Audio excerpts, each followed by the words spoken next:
Så blomstrer simpelthen den smukkeste lyserøde kirsebærting.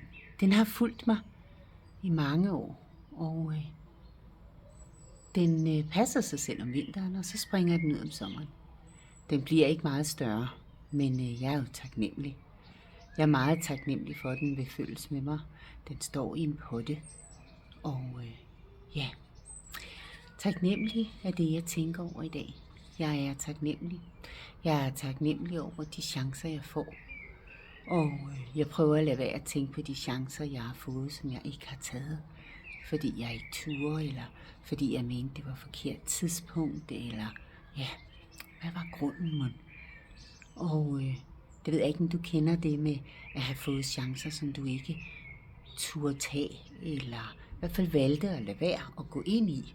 Du ved, den der åbne dør, hvor en siger, kom her, skal du se, det her, det kunne vi lave sammen, eller kom her, det her, det vil du være rigtig god til, eller kom her, der er et job lige til dig, eller kom her, der er den her dejlige mand, næsten for dejlig til du tør, ikke?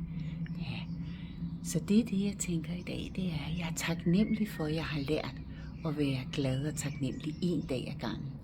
Det betyder ikke, at jeg ikke indimellem bliver sort og går ind i hullet, men jeg har dog lært gennem flere år at være primært og mestendels taknemmelig og glad næsten hver dag.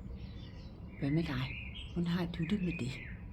Og kunne du tænke dig at lære det, så ring til mig og lad os sammen gå den vej. Det er altså en dejlig